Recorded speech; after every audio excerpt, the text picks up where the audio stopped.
성도 여러분들 안녕하십니까? 오늘도 이 안교교과 방송에 함께 하신 우리 성도들을 진심으로 환영합니다. 오늘 이 하루 살아계신 하나님을 모시고 사는 참다운 그리스도인으로 살게 되시기를 간절히 기도합니다. 함께 기도하시겠습니다. 하늘에 계신 아버지 하나님, 오늘도 우리에게 하루를 허락하시고 말씀으로 시작하게 하시니 감사드립니다. 주님의 말씀을 우리 마음 가운데 늘 간직하고 우리의 삶에 일어나는 모든 일들을 통해서 주님의 능력과 역사하심과 구원을 매일같이 감사하고 찬양하는 저희들 되게 인도하여 주시옵기를 예수님의 이름으로 간절히 기도드립니다. 아멘. 네, 이번 일과의 제목은 시편을 읽는 방법이었습니다. 기억절은 예수님께서 하신 말씀이죠. 또 이르시되 내가 너희와 함께 있을 때 너희에게 말한 바 곧 모세의 율법과 선지자의 글과 시편에 나를 가리켜 기록된 모든 것이 이루어져야 하리라 한 말이 이것이니라 하시고 이에 그들의 마음을 열어 성경을 깨닫게 하시고 누가복음 24장 44절 45절에 있는 말씀입니다. 이번 기회에 우리가 연구하는 시편은 모든 시대를 통해서 기도와 찬송과 예배의 근간을 이루는 책이었습니다. 기역절에서 보듯이 시편은 단지 시가 아니라 오실 메시아에 대한 예언을 담고 있습니다. 그래서 시편을 통해서도 우리는 그리스도가 누구이신지 하나님의 구속의 경륜이 어떤 것인지를 포괄적으로 이해할 수 있다고 하는 것입니다.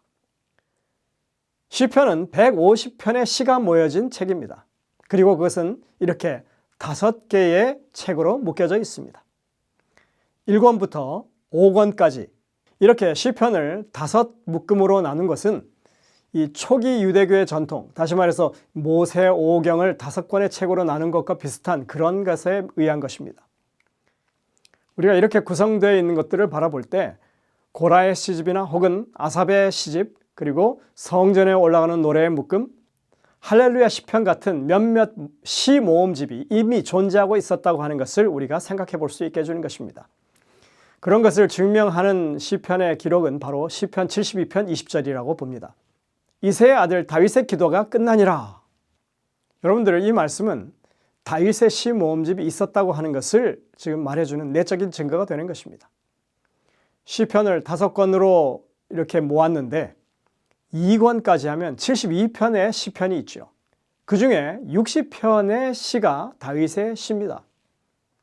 그렇게 72편까지의 편집을 마치면서 다윗의 시가 끝났다라고 하는 표현은 시편을 모아 편집하는 과정에서 2권을 마무리하는 편집자가 이렇게 이제 여기까지가 다윗의 시편이다 이렇게 말하는 것입니다. 분명히 이 편집 작업은 일정한 시간을 통해서 이루어졌을 것이 분명하고 그리고 순차적으로 그 모음집이 생겨났을 것으로 생각할 수 있습니다. 대부분의 시편은 다윗 왕과 그 초기 왕정 시대 기원전 10세기에 기록된 것들입니다. 하지만 시편 가운데는 그 다음 세대로 이어지면서 분열 왕국 시대나 혹은 바벨론의 포로로 잡혀갔던 시대 그리고 포로기 이후의 시대에 지어진 시까지도 포함되어 있다고 하는 것을 볼 수 있습니다. 이것은 포로기 이후에 예루살렘으로 돌아와 재건 사업을 펼쳤던 학사 에스라가 이스라엘의 예배를 회복하면서 서기관들을 시켜서 기존의 작은 시편 모음집들을 한 권의 책으로 묶는 그런 과정을 거쳤다고 하는 사실을 짐작하게 해주는 것입니다. 서기관들이 작은 시편들을 이렇게 편집해서 묶었다고 하는 사실이 있다고 해도 시편이 성경으로서 가지고 있는 그 영감성이 훼손되지는 않는 것입니다. 사람들의 손을 거쳤어도 영감은 유지됩니다. 서기관들도 시편 기자들과 마찬가지로 하나님의 헌신적인 종들이었고 그들의 작업 역시 하나님의 인도하심 가운데 이루어진 것입니다. 우리는 성경이 오늘날 우리 손에 들려져 있는 현실을 보면서 그것을 분명하게 확인할 수 있습니다. 아주 오래전에 하나님이 구약시대의 누군가에게 영감과 계시를 통해서 성경의 기록을 남기셨습니다. 원본이 있다는 얘기죠. 이 양피지에 기록된 이 기록들은 보존 기한이 있어서 다시 필사하고 복사해야만 보존할 수 있었습니다. 이렇게 세대를 거듭하면서 그것이 계속해서 필사되어 오다가 라틴어로 혹은 헬라어로 번역되는 과정을 거치죠. 그리고 상당한 세월이 흘러서 수많은 복사본들이 생겨나게 되죠. 그리고 최종적으로 영어로 번역되고 세계 각국의 언어로 번역이 되게 됩니다. 이렇게 필사와 번역의 번역을 거치는 과정 속에서 과연 그 성경 말씀들은 그 본질의 메시지에 손상을 입지 않았을까? 사람들은 이런 의구심을 가질 수밖에 없었습니다. 또 처음에 성경을 편집하는 사람들이 인위적으로 그 내용들을 편집해서 자신들의 의도에 맞게 만들지는 않았을까 하는 이런 의구심이 반드시 들었던 것입니다. 하지만 여러분들, 1946년에 발견된 사해사본은 이러한 의구심을 한 번에 다 떨쳐버렸습니다. 이 사본은 사람들의 손이 닿지 않은 채 거의 2000년가량 보존되어 왔기 때문입니다. 사람들은 오랫동안 보관된 이 사해사본과 오늘날의 성경, 사람들의 이 편집 과정을 거쳤으리라고 추정되는 이 구약 성경을 비교해 보기로 했습니다. 그런데 그 결과 내용이 거의 손상되지 않고 보존되었음을 분명히 깨닫게 되었습니다. 성령의 영감은 편집자나 필사자나 혹은 번역자나 출판자에게까지도 함께 하신다고 하는 것입니다. 그래서 이사야 34장 16절의 말씀은 여전히 오늘날에도 유효합니다. 너희는 여호와의 책에서 찾아 읽어보라. 그것들 가운데서 빠진 것이 하나도 없고 제 짝이 없는 것이 없으리니 이는 여호와의 입이 이를 명령하셨고 그의 영이 이것들을 모으셨음이라. 오늘날 어떤 사람들은 이 구절을 고전적으로 이해하는 것이 참 어리석다고 그렇게 비난합니다. 이 구절에서 나오는 짝이라고 하는 것은 바로 앞절에 나오는 짐승들의 짝을 의미하지 하나님의 말씀들의 짝을 의미하지 않는다고 하는 것입니다. 그래서 문맥적으로 보자면 그것을 하나님의 짝으로 볼 수 없다는 것입니다. 근데 여러분들, 정말 성경 말씀을 자세히 읽어보면 그 말씀이 그런 뜻이 아니라고 하는 것을 발견할 수 있습니다. 만약 그들이 말하는 대로 읽는다면 정말 문맥적으로 따져볼 때 멸망받을 사람들에게 하나님께서 회복하실 땅에다가 그들이 영원히 살 거처를 마련해 준다는 의미로 그 말씀이 전달되게 되는 것입니다. 결코 그렇게 돼서는 안 되는 내용이죠. 이것은 문단 구분을 어떻게 하느냐의 문제입니다. 15절까지의 말씀은 멸망받을 자들을, 다시 말해서 짐승의 무리로 표현된 그 멸망받을 사람들에 관한 말씀이고 16절부터는 35장으로 이어지는 구원받을 회복될 사람들에 관한 말씀으로 생각해야 하는 것입니다. 그렇게 해야 이제껏 하나님께서 이사야를 통해서 말씀하신 하나님의 말씀이 무엇을 의미하는지, 그 결과가 어떤 것인지를 분명하게 깨닫게 되는 것입니다. 그래서 하나님의 말씀을 자세히 살펴보라고, 그 말씀들이 하나도 빠진 것이 없고 그 짝이, 다시 말해서 그것을 설명하고 지원해주는 말씀들이 다 여기저기 그 동일한 의미로 그것을 주고 있다고 하는 것을 말씀하고 있는 것입니다.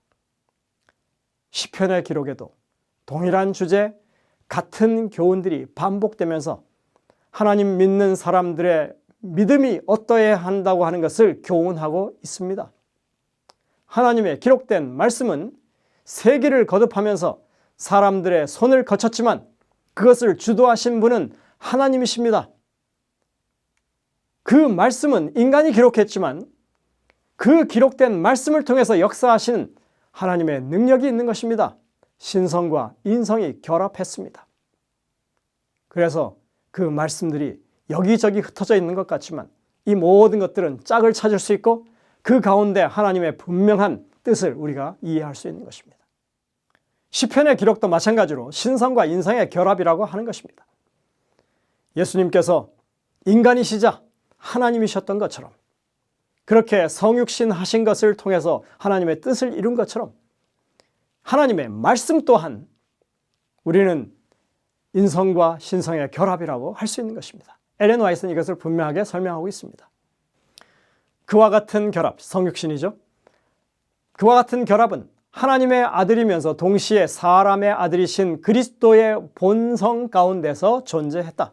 그러므로 말씀이 육신이 되어 우리 가운데 거하신다는 진리는 그리스도에게 해당되는 것과 마찬가지로 성경에도 해당된다. 각시대 대정투 5페이지에 와이슨 분명하게 말했습니다. 우리는 시편의 기록이 인간의 그런 감정에 섞인 저작이면서도 동시에 성령의 감동하심으로 우리에게 분명한 교훈을 주시는 하나님의 말씀이라고 하는 사실을 배우게 됐습니다.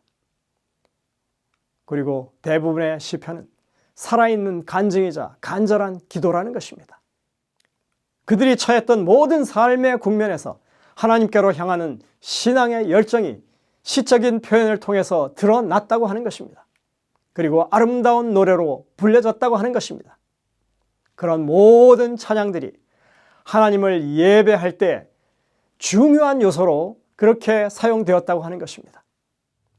우리가 조금만 더 자세히 시편을 들여다보면 위대하신 하나님의 손길을 붙잡게 되는 것이고 아름다우신 예수님의 형상을 볼 수 있게 된다고 하는 것입니다. 심리학적인 용어 가운데 역하지각이라고 하는 말이 있습니다. 시편의 찬양은 우리의 신앙생활에서 가장 유용한 도구가 될 수 있다고 하는 말이 바로 이 말입니다. 눈에 잘 띄지 않지만 혹은 그 소리가 들리지 않지만 특별히 주의해서 우리가 그것을 살피지 않지만 자신도 모르는 사이에 전달되는 메시지를 우리가 수용하게 되는 것입니다. 예를 들자면 이런 것입니다. 우리가 자주 찬미를 부르게 되면 자신이 특별한 의미를 가지고 그 찬양을 부르지 않아도 자신이 부르는 그 찬양 소리에 의해서 자신이 양육을 받게 된다고 하는 것, 그것을 바로 역하지각이라고 말합니다. 우리가 흠이 찬미를 부르면서 가사에 은혜 받으시기를 바란다고 그렇게 말하죠. 가사에 주의를 집중하지 않아도 계속해서 반복해서 듣다 보면 어느새 그 내용이 나의 마음 가운데 그것이 자리 잡게 되는 것입니다. 그걸 역하지각이라고 합니다. 다윗이 성령의 감동에 의해서 시편을 작곡하고 노래하도록 하신 것, 특히 예배에 시편을 사용하게 한 것, 이스라엘 백성들로 하여금 예루살렘으로 순례하여 올라오는 그 절기 때마다 시편을 노래하게 한 것, 그것은 정말이지 신의 한 수가 아닐 수 없습니다. 그들은 그렇게 함으로써 믿음 가운데 자신들의 신앙을 더욱 공고히 하게 된 것입니다. 여러분들 시의 찬미를 많이 부르게 되시길 바랍니다. 시편을 많이 노래하시길 바랍니다. 그래서 하나님의 뜻에 푹 잠겨서 사는 그런 하나님의 백성들이 되시기를 간절히 바랍니다. 기도하시겠습니다. 하늘에 계신 아버지 하나님, 참으로 우리에게 펼쳐져 있는 이 시편의 세계가 얼마나 우리에게 친근하고 더 하나님을 가까이 하는 세계라고 하는 것을 다시 한번 생각하게 하시니 감사드립니다. 우리가 이번 길을 통하여 그렇게 시편의 말씀을 우리 삶에 더욱 하나님을 가까이 모시는 도구로 삼을 수 있도록 도와주시고 우리의 노래를 통해서 찬양을 통해서 하나님 앞에 기쁨의 제사를 드리는 정말 하나님을 영화롭게 하는 저희 모두가 될 수 있도록 인도하여 주옵기를 예수님의 이름으로 간절히 기도드립니다. 아멘.